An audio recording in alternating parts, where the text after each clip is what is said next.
Just another brother with another humble question. Just another brother with another humble question.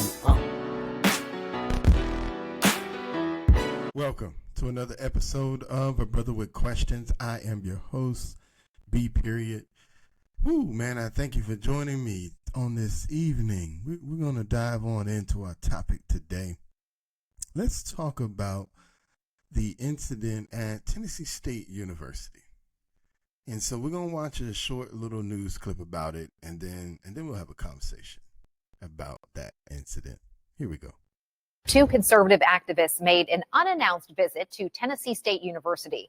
The pair was eventually escorted off of campus by police as angry students gathered around. News 2's Kenley Hargett reports on the aftermath of that event. If you want to talk to people who disagree with you, you go to the place where people are likely to disagree with you. Students visibly upset at a conservative group showing up to their university unannounced. The group is on a nationwide college tour to honor Charlie Kirk and to open dialogue on various political topics. Tuesday, they chose Tennessee State University, where they set up two controversial signs in front of their table. One saying DEI should be illegal, and the other, deport all illegals now. Let's talk. I sat down with two members of the group on why they chose to come to an HBCU. We kind of just drive places and then we end up in a city. We pick a city and then we just go to that city and then we kind of figure out what universities are there.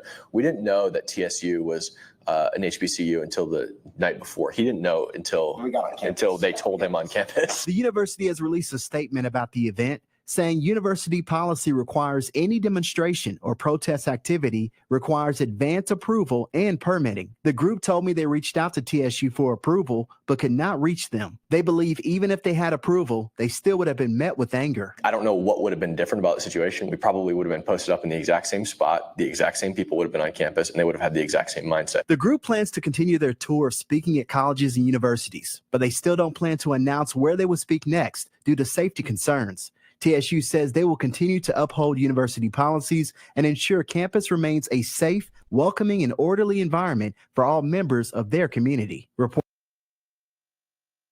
right, we're going to cut the video here, but before we do, I just want to leave this image of these gentlemen being escorted out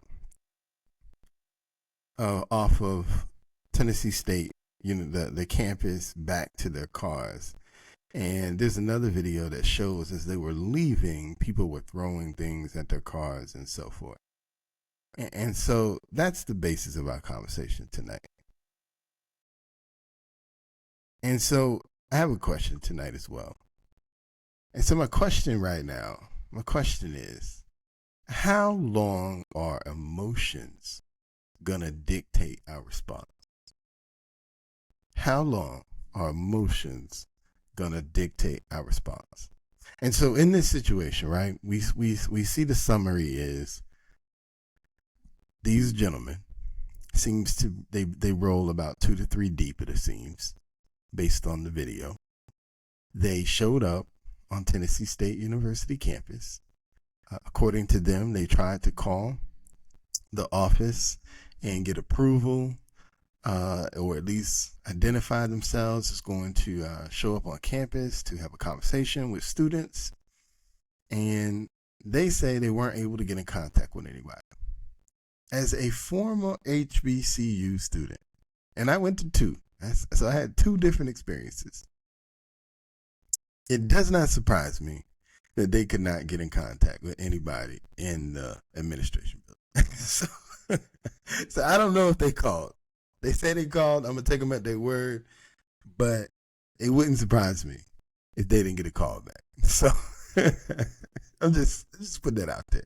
So let's say they went, they tried, they couldn't get anybody, they showed up anyway. Okay, got it. So they showed up, and you can see from the images of all the video that I've seen, they showed up. They didn't show up 58 deep. They showed up with a table, 2 signs, a microphone, and a camera. Table, 2 signs, a microphone, and a camera. 2 people at the table. You imagine at least 1 person recording. And that's how they showed up on campus. Now, if you read the signs, and black people, these signs are going to be triggering. So 1 sign says all illegals should be deported. The other sign said DEI is illegal. And then they had, from what I saw from the video, they had their tags up there so that you could, like, you know, check out their Instagrams and stuff like that. And then they had the tagline that said, "Let's talk." And so according to the video I saw, they had at least 2 gentlemen come up. They had a conversation about their signs and what they believe. And those 2 gentlemen walked away.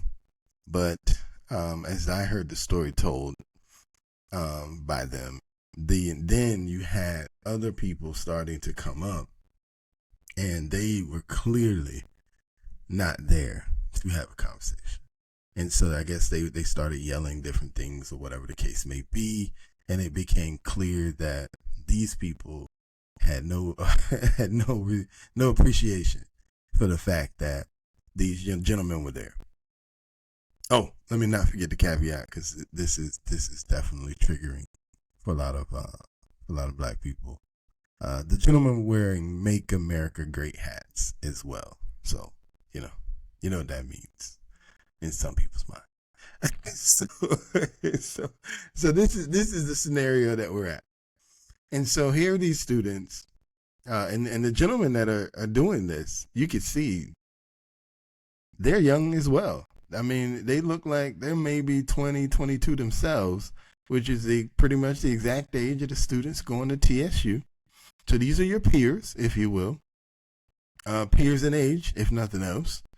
And they literally came to your place to have a conversation. I found it funny that the reporter in the interview goes, "Well, why would you come to TSU?"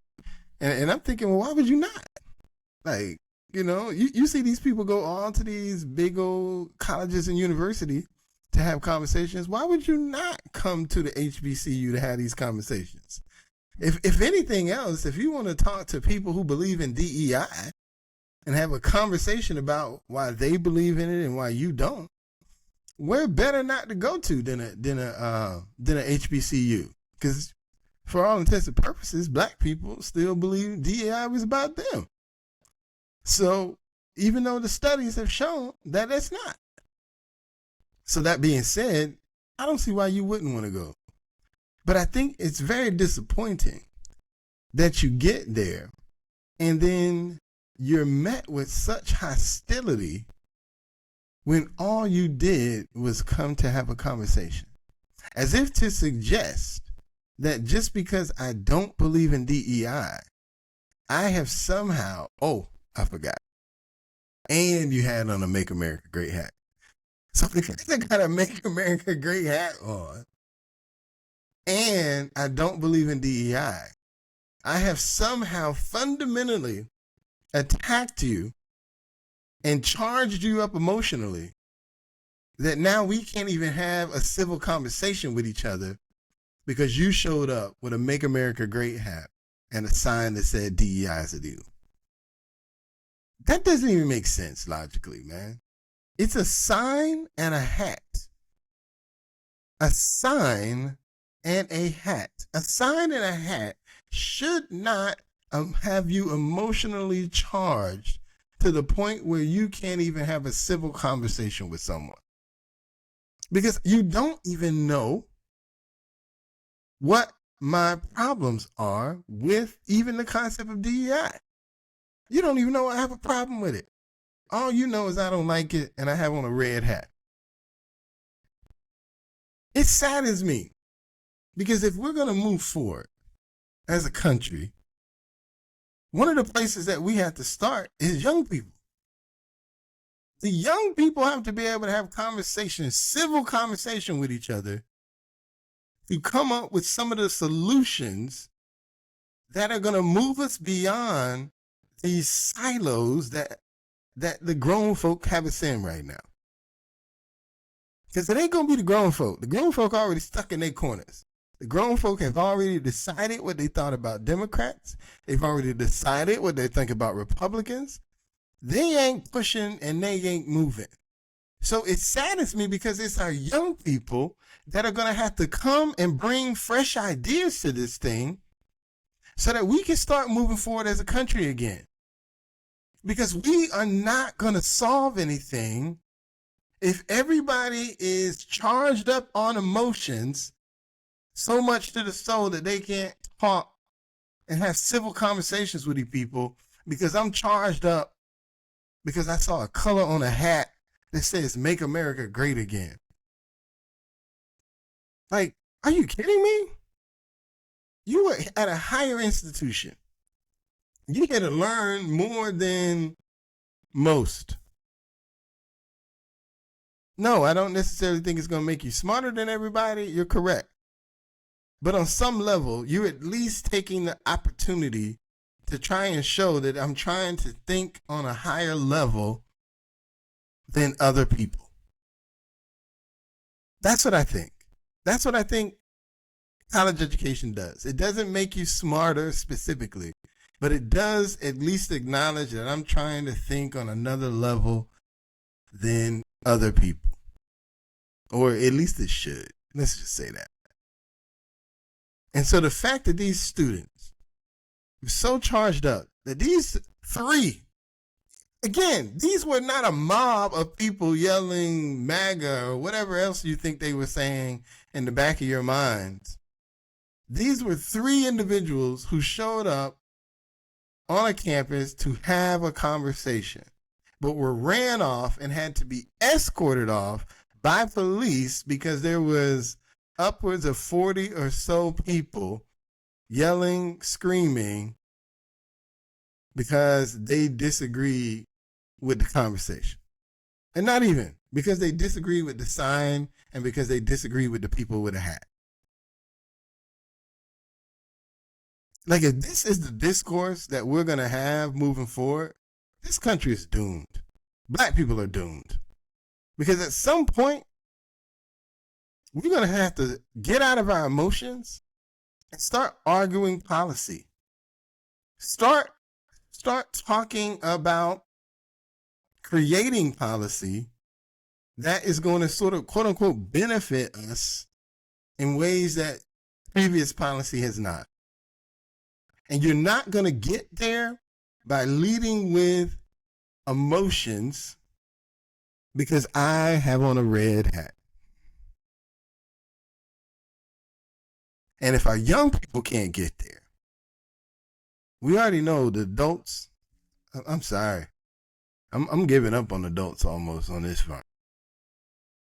But if our young people can't get there, then we're doomed. Because at some point, as Black people, we got to stop being emotional about everything. And we got to start making plans, right? Even the Bible says, right? Write it down, make it plain. You got to start making plans, create policy, create organizations that are going to bring about the change that you believe we need. And our emotions aren't going to get us there. So yes, this situation is sad because it shows us that we aren't growing. It shows us that all you need to make us mad is put on a red hat. It made me want to go buy a red hat. I don't even own a red hat. Now I want one. Just like, just because. But how long are emotions going to dictate our response? That is the question. Because as long as we lead with emotions and not with a plan, not with a policy, not with an organization, and I ain't even talking about the organization because we got organizations. I'm talking about an organization with funding, real funding, hundreds of millions funding. Because all those organizations that you like to talk about and you say you hate and all these organizations that you claim or this and that, whatever you want to think about them, they're well funded. And they get well funded every year. It's not a BLM that wins for a moment and within 2 years is already crushed. And then when you check the receipts, they didn't do half of the stuff that they say they wanted to do. We need a real organization. And we need to stop crying.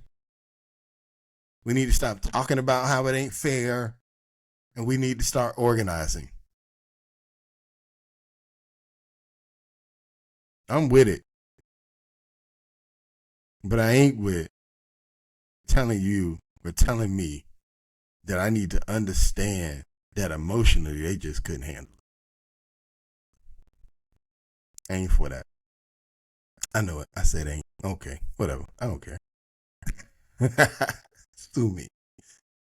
But I'm going to end with my question. How long are emotions going to dictate your response? I'm B period. And I'm out.